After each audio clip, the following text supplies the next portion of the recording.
আসসালামু আলাইকুম রহমতুল্লাহ। আল্লাহ পাকে শুকর যে আল্লাহ তাআলা সিরিয়াকে মুক্ত করেছেন জালেম বাশার আল আসাদের থেকে। সিরিয়ার দৃশ্য আমরা দেখতাম, ছোট ছোট বাচ্চারা কত নির্যাতন ভোগ করছে, লক্ষ লক্ষ মানুষ বাস্তুহারা ছিল শুধু ভিন্ন মতের কারণে। অর্থাৎ ওরা শিয়াপন্থী, আহলুসুন্নাহ ওয়াল জামাত পন্থী যে মুসলিম জাতি ছিল তাদেরকে দমন, পীড়ন, নির্যাতন, হত্যা থেকে শুরু করে এমন কোনো কিছু বাদ পড়েনি। ঠিক ফিলিস্তিনে ইসরায়েলি সেনারা যে নির্মমতা চালাচ্ছে, একই কায়দায় সিরিয়াতে বাশার আল আসাদের সৈন্যবাহিনী মুসলমানদের উপর নির্যাতন চালিয়েছে। আমরা গত কয়েক বছর আগে দেখেছি 3 বছরের এক বাচ্চা বোমার আঘাতে আক্রান্ত হওয়ার পরে মৃত্যুর পূর্ব মুহূর্তে নিষ্পাপ শিশু বলেছে, আমি আল্লাহর কাছে সব বলে দিব। এই যে দেখেন, একটা বাচ্চা কি পরিমাণ নির্যাতিত হলে সে কোন পর্যায়ের ঈমান তার অন্তরে থাকলে পরে সে এভাবে বলতে পারে মৃত্যুর সময় যে আমি আল্লাহর কাছে সব বলে দিব। আমার তো মনে হয় সে আল্লাহকে সব বলে দিয়েছে এবং আল্লাহ তাআলা তার কথা শুনেছেন এবং সিদ্ধান্ত আল্লাহ তাআলা জানিয়ে দিয়েছেন এবং সেটা বাস্তবায়ন হয়ে গেছে আলহামদুলিল্লাহ। সিরিয়াতে গত 54 বছর এই বাশার আল আসাদের যে পরিবারের শাসন, এর আগে তার বাবা শাসন করেছে, এখন গত 24 বছর 2 যুগ সে শাসন করছে।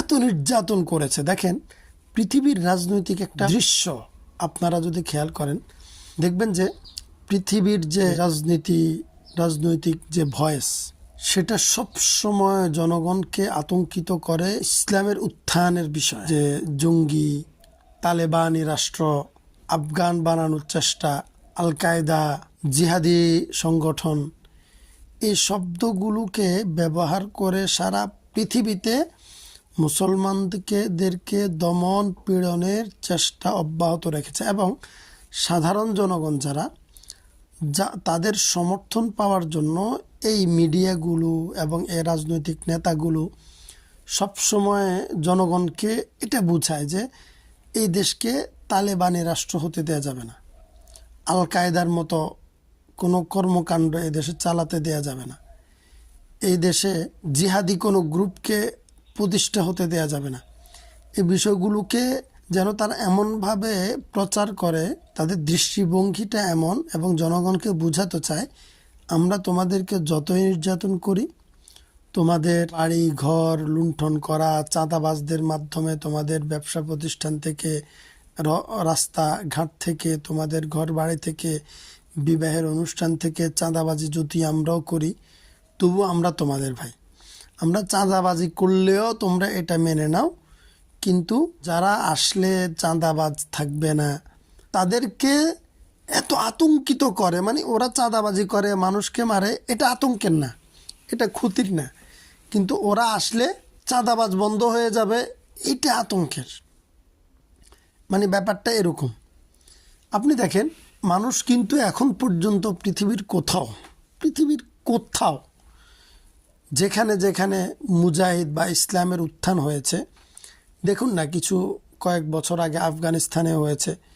মানুষ ভেবেছিল আফগানের ভিন্ন মতের মানুষকে, লক্ষ লক্ষ মানুষকে টুকরা টুকরা করে দিবে তালেবানরা আসলে নারীরা ঘর থেকে বের হইতে পারবে না, নারীদেরকে জীবন্ত পুঁতে ফেলবে, এরকম একটা ভাব ছিল, সারা পৃথিবীর ভয়েস ছিল, রাজনৈতিক ভয়েস। কিন্তু তালেবান যখন আসছে দেখেন, তখন ভিন্ন মতের কোনো মানুষ, ভিন্ন ধর্মের কোনো সিঙ্গেল ম্যান নির্যাতিত হয় নাই।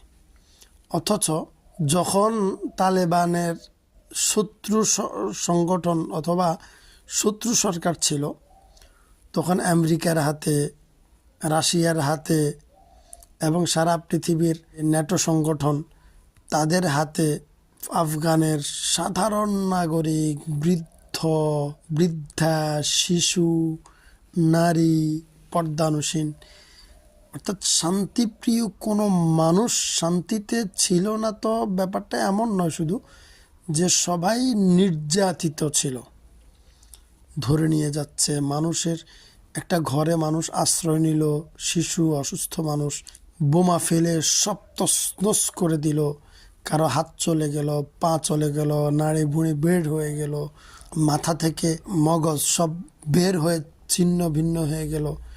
কিন্তু এই বিষয়গুলো সন্ত্রাসী কর্মকাণ্ড হিসাবে পৃথিবীতে প্রতিষ্ঠা হয় নাই, এবং আমরা সাধারণ জনগণ এটাকে এভাবে কল্পনাও করছি না। ওই প্রচারের যে প্রভাব, আমাদের নেতাদের বক্তব্যের যে প্রভাব, সেই প্রভাবের কারণে। দেখেন, আফগানে যখন আমেরিকা ছিল, রাশিয়া ছিল, ন্যাটো ছিল, তখন আফগানের শিশু থেকে শুরু করে সকল শ্রেণীর মানুষ নির্মমতার শিকার হয়েছিল। কিন্তু যখন তালেবান, সেই জঙ্গি তালেবানরা যখন আসছে, যাদের ব্যাপারে সারা পৃথিবীতে বুঝিয়েছে যে এরা মানবতা বিরোধী, তারা আসার পরে ভিন্ন ধর্মের, ভিন্ন মতের, শত্রুপক্ষের কাউকে কাউকে নির্যাতন করেনি, কাউকে করেনি। এবং যখন বাংলাদেশ স্বাধীন হয়েছে, আপনারা দেখেন বাংলাদেশ স্বাধীন হওয়ার সময় পাকিস্তানি বাহিনী বাংলাদেশের মানুষের উপর নির্যাতন করেছিল, জুলুম করেছিল, অত্যাচার করেছিল। জুলুমকে বন্ধ করার জন্য মানুষ ৭১-এ যুদ্ধ করেছে। কিন্তু দুর্ভাগ্যজনকভাবে যুদ্ধের পরে যেটা হয়েছে সেটা হলো যে যারা বিজয়ী ছিলাম আমরা, আমাদের মুক্তি বাহিনী আবার একই যে জুলুম থেকে বের করতে চেয়েছিলাম আমরা বাংলাদেশকে, সেই জুলুমের দণ্ড তারা পাকিস্তানিদের হাত থেকে কেড়ে নিয়েছে, কিন্তু নিজেরা হাতে নিয়ে আবার একই জুলুম চালিয়েছে। বাংলাদেশের আলেম ওলামা, ভিন্ন মতের মানুষ যারা ছিল, তাদেরকে রাস্তায় বাড়ি থেকে ধরে নিয়ে নির্মমভাবে হত্যা করেছে, নির্যাতন করেছে, গুলি করে মেরেছে, জেলে পুরে রেখেছে। স্বাধীনতার পরপর কিন্তু সারা বাংলাদেশে এটা হয়েছে, যার জন্য যখন আওয়ামী সরকারের পতন হওয়ার আগে নির্বাচনের সময় আওয়ামী সরকার সারা পৃথিবীকে এই কথার মেসেজ দিয়েছে যে বাংলাদেশে যদি আমরা পরাজিত হই তাইলে লক্ষ লক্ষ মানুষ, অর্থাৎ আওয়ামী লীগ মারা যাবে। কেন? এটা তাদের চরিত্র, অর্থাৎ তারা আলমার ইয়াকিসু আলা নাফসিহি, মানে প্রত্যেকে নিজের মতো করে, নিজের চিন্তার মতো করে সবাইকে ভাবতে থাকে। এটা মানুষের একটা অভ্যাস। তো এই জন্য এই জায়গাতে আওয়ামী লীগ চিন্তা করেছে ৭১-এ যে আমরা মুক্তিবাহিনীকে ব্যবহার করে যেভাবে ভিন্ন মতের মানুষকে হত্যা, ধর্ষণ, নির্যাতন করেছি, এখন আজকে যদি আমরা এই ধারাবাহিকতা, যে আমরা যখনই ক্ষমতায় এসেছি তখনই কিন্তু রেখেছে। আপনারা দেখেন, আওয়ামী লীগ যখনই ক্ষমতায় এসেছে এই নির্মমতা, এই নির্যাতন, এই খুন, ধর্ষণ, গুম, এই বিষয়গুলো কিন্তু ধারাবাহিকভাবে ছিল। যখন তারা নির্বাচন, দামি নির্বাচন, তখন পৃথিবীকে এটা বুঝাইছে যে আমরা যদি আবার ক্ষমতা না আসতে পারি তাহলে এই যে আমরা যে মানুষকে এত মেরেছি, তা আমাদেরকে মানুষ এভাবে মারবে। এটা তাদের অপরাধের কারণে তারা বুঝছে যে পৃথিবীর মানুষ নাকি তাদের মতো তারা ভাবত। কিন্তু আসলে সাধারণ মানুষও এটা ভাবতো যে আওয়ামী লীগের পতন হলে ঘরে ঘরে ঢুকে আওয়ামী লীগের আন্ডা বাচ্চা ধরে এনে রাস্তায় মারাবে মানুষ। এটা কিন্তু মানুষ ভাবছিল। কিন্তু দেখেন, যখন বাংলাদেশের সাধারণ জনগণ, যাদের সাথে ইসলামের ভালোবাসা ছিল যাদের মধ্যে, এবং ওলামায়ে কেরামের ছত্র ছায়া ছিল যেখানে, এবং আমরা প্রত্যেকে, আমি নিজেও মিম্বরে বসে শক্তভাবে বলেছি, বারবার লাইভ করে বলেছি, এবং এভাবে ওলামায়ে কেরাম বলেছে, জায়গায় জায়গায় বলেছে, রাজনৈতিক শান্তিপ্রিয় ভদ্র নেতা যারা ছিল তারা বলেছে যে ভিন্ন ধর্মের মানুষ বা আওয়ামী লীগারদেরকে মারা যাবে না। এখন যারা অপরাধী তাদেরকে ধরে আইনি প্রক্রিয়ায় জেলে নেওয়া হবে, তাদের বিচার হবে, বিচারিকভাবে তাদেরকে শাস্তি প্রদান করা হবে। রাজপথে গণধোলাইয়ে তাদেরকে ভাঙচুর করলে এটা হতে পারে নিরপরাধ যারা, এরকম কিছু মানুষও কষ্ট পাবে, তাদের উপরও জুলুম পতিত হবে। এই যে বিষয়টার কারণে দেখেন বাংলাদেশে ৭১ স্বাধীনের পরে দেশের দৃশ্য যেরকম ছিল, হত্যা, লুণ্ঠন, নির্যাতন, ভিন্ন মতের মানুষকে নিষ্পেষণ, কিন্তু আমাদের ২৪-এর বিজয়ের পরে কিন্তু এটা হয়নি। কেন হয়নি? এই যে আওয়ামী লীগ অথবা যে আমেরিকা, ভারত, রাশিয়া, এই যে সন্ত্রাসী যে সংগঠনগুলো, রাষ্ট্রগুলো বা রাজনৈতিক নেতৃবৃন্দ, তাদের ছত্রছায়ায় যে দলগুলো পরিচালিত, তারা যেটা করতে পারে আমরা তো তাদের থেকে মুক্ত। দেখেন আমাদেরকে আতঙ্ক বানায় পৃথিবীর, কিন্তু আমরা পৃথিবীর জন্য আতঙ্ক নয়। আমরা যখন বিজয়ী হই আমরা তখন রক্ত ঝরাই না মানুষের। আমরা কি করেছি? আমরা মূর্তি ভেঙেছি, মানুষ তো মারেনি, মূর্তি ভেঙেছি, ছবি সরিয়েছে, হয়তো কারো চাকরিচ্যুত হয়েছে, কেউ কেউ চাকরিচ্যুত হওয়া, কারো মূর্তি ভেঙে ফেলা, কারো ছবিকে মাথার উপর থেকে সরিয়ে ফেলা, এটা কিন্তু নির্যাতন না, এটা অধিকার, এটা অধিকার। এবং এটা হচ্ছে শান্তি প্রতিষ্ঠার অ্যাক্টিভিটিস, কর্মকাণ্ড। মানে একমুখী থেকে মানুষকে সরিয়ে শান্তির মুখী করা, শৃঙ্খল যুক্ত করা, এটা হচ্ছে সেই বিষয়গুলা নিয়ন্ত্রণ করা। সিরিয়াতে যেটা ঘটেছে, ৫৪ বছর পর্যন্ত বাশার আল আসাদ এবং তার পরিবার শাসন করেছে, ভিন্ন দলকে, ভিন্ন মতকে, ভিন্ন ধর্মকে যেভাবে মেরেছে, আহলে সুন্নাহ ওয়াল জামায়াতের ছোট্ট ছোট্ট বাচ্চা শিশুদেরকে, বয়স্ক মা বাবাদেরকে, অসুস্থ মানুষদেরকে, নারীদেরকে, আশ্রিত মানুষদেরকে যেভাবে নির্মমভাবে মেরেছে সে।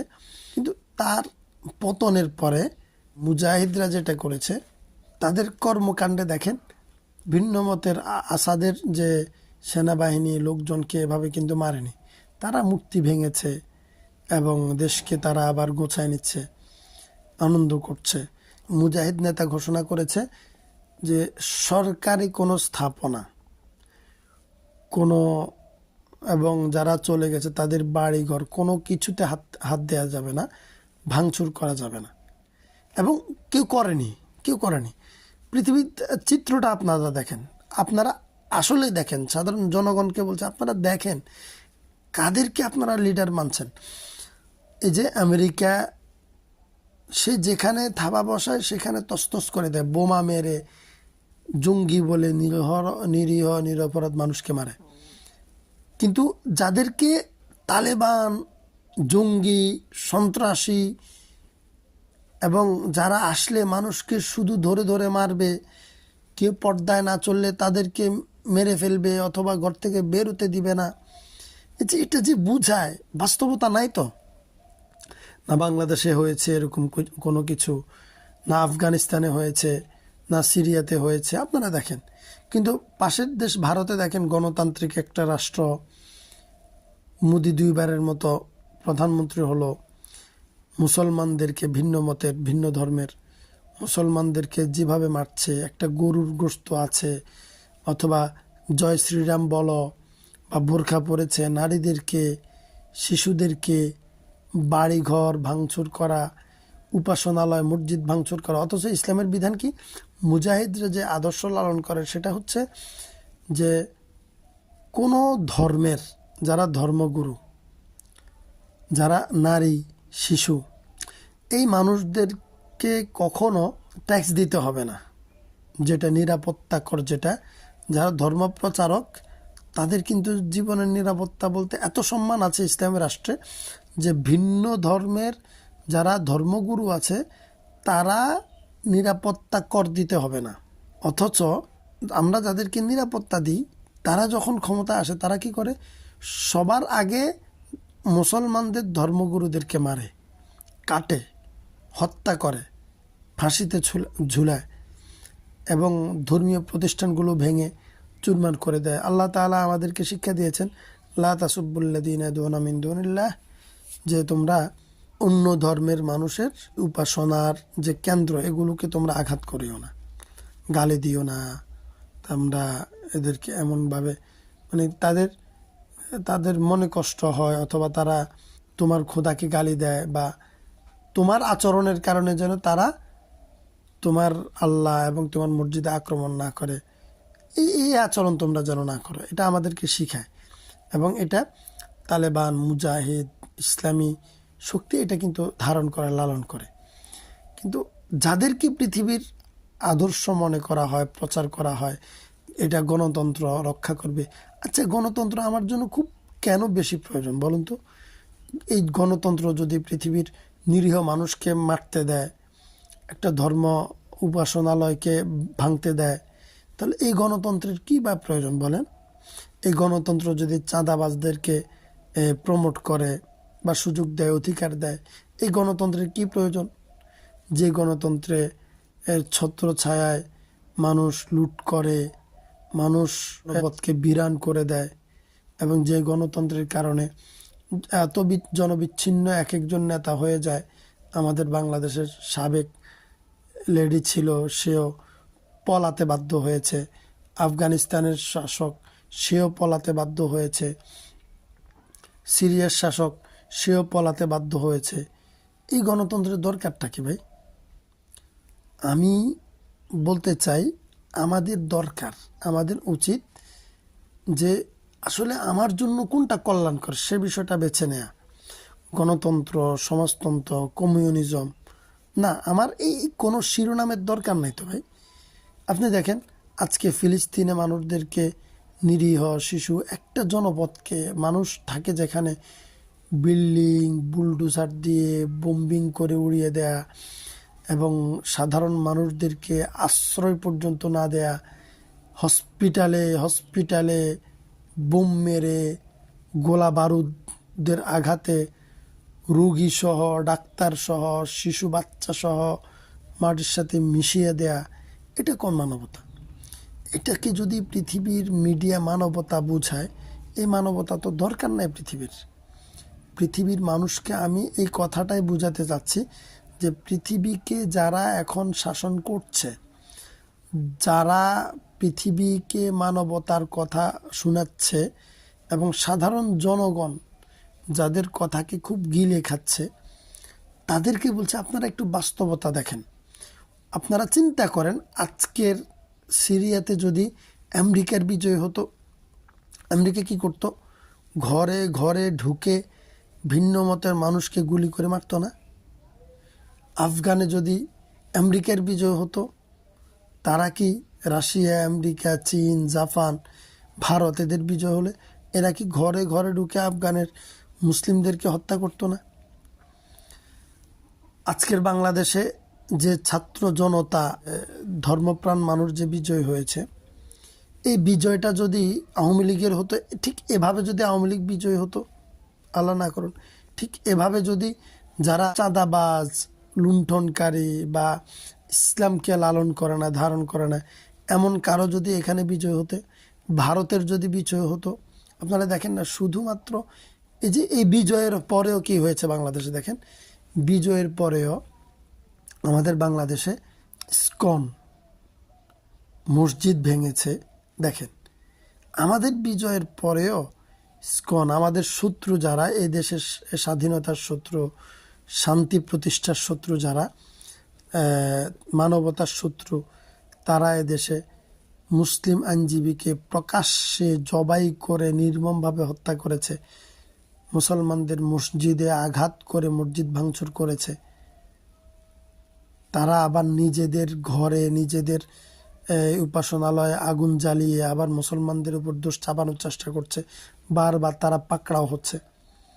অথচ যে আমরা যে বিজয় হয়েছে, আমরা কি পারি না? কি মনে হয় আমরা বুঝি আমরা এত বড় স্বৈরশাসককে আমরা পলাতে বাধ্য করেছি, এত বড় শক্তিকে আমরা নিয়ন্ত্রণ করেছি 16 বছরের।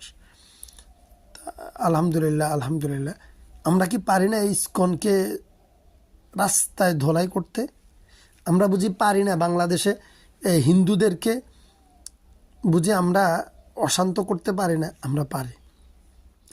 মানে বাংলাদেশের আমরা যারা আছি মুসলমান, ইসলামকে ধারণ করে, আমরা যারা ইসলামের উত্থান চাই, ইসলামের প্রতিষ্ঠা চাই, আপনারা কি মনে করেন আমরা পারি না? আমরা পারি, কিন্তু আমরা করি না। এটা ইসলাম শিখায় না, আমরা এটা চাই না।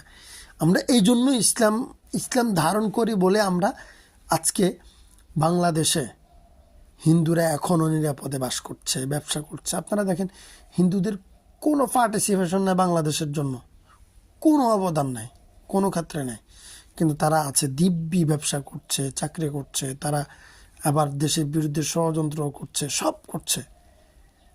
কারণ আমরা তাদেরকে মানবিক অধিকার দিয়েছি। আজকের আওয়ামী লীগ বাংলাদেশে চলছে, ফিরছে, খাইছে, গাইছে, মানবিক অধিকার তাদেরও আছে, নাগরিক অধিকার তাদেরও আছে। আজকে যারা পরাজিত আওয়ামী শক্তি, আপনি চিন্তা করেন, কল্পনা করেন তো, বাস্তবতা দেন তো, এই পরাজিত শক্তি যদি এত বড় বিপ্লব যদি ঘটাতে পারত, আজকে বাংলাদেশে আলেম ওলামার, তারপরে ভিন্ন মতের, ভিন্ন রাজনীতির মানুষের কি অবস্থা হতো? ঘরে ঘরে, রাস্তার মোড়ে মোড়ে, বাজারে ঘাটে কি পরিমাণ মারামারি হতো, হত্যা লুণ্ঠন হতো, তারা পুলিশের গায়ে তো হাত তুলেছে। এই যে বিষয়টা, মানে বাস্তব যে বিষয়টা, পৃথিবীকে যারা ভয়েস থ্রো করে, রাজনৈতিক বক্তব্য যারা দেয়, আমেরিকা, রাশিয়া, চীন, জাপান, এই যে রাষ্ট্রগুলো, অর্থাৎ জাতিসংঘ কেন্দ্রিক যে রাষ্ট্রগুলো, জাতিসংঘকে যারা ধারণ করে, লালন করে, তারা কেউ শান্তিকামী না। তারা প্রত্যেকেই তাদের অধিকার, তাদের ক্ষমতা প্রতিষ্ঠার জন্য ভিন্ন মতকে মারা, কাটা, হত্যা করা, বাড়িঘর চালিয়ে দেওয়া, জনপদের পর জনপদ মাটির সাথে মিশিয়ে দেয়া, এসব কিছু তারা ধারণ করে এবং তাদের যখন যেখানে তারা সুযোগ পেয়েছে এটাই করেছে। কিন্তু ইসলামিস্ট যারা, তারা কখনো করে না এটা প্রতিষ্ঠিত, এই যুগেও করছে না, যে সিরিয়াতে করছে না, আফগানে করেনি, আমরা বাংলাদেশে করিনি। সুতরাং সবার কাছে আমার স্পষ্ট বার্তা, আপনারা সব কিছু ছেড়ে ইসলামের দিকে আসুন। অতীত রাজনীতি, অতীত পলিসি সব কিছু ত্যাগ করেন, নতুনভাবে, নতুন আঙ্গিকে আপনারা রাজনীতিতে আসুন। ইসলামকে ধারণ করুন, ইসলামকে ফলো করুন। ইসলামের গাইডলাইন আপনারা যদি আপনাদের জীবনে নিয়ে আসেন, ইনশাআল্লাহ আমরা যে শান্তির জন্য কাজ করছি, পৃথিবীতে শান্তি প্রতিষ্ঠা হবে, সন্ত্রাস মুক্ত, চাঁদাবাজ মুক্ত, হত্যা লুণ্ঠনকারী, দর্শন মুক্ত পৃথিবী গড়বে ইনশাআল্লাহ তাআলা। আল্লাহ তাআলা আমাদের এই বিজয়কে অব্যাহত রাখুন, আমিন। ফিলিস্তিনকে বিজয় দেন এবং ইসরায়েলকে আল্লাহ দমন করুন। আল্লাহ তাআলা সারা পৃথিবীকে ইসলামের জন্য কবুল করুন, আমিন। নাসরুম মিনাল্লাহি ওয়া ফাতহুন করিব ওয়া বাশশিরিল মুমিনিন। আসসালামু আলাইকুম ওয়া রাহমাতুল্লাহ।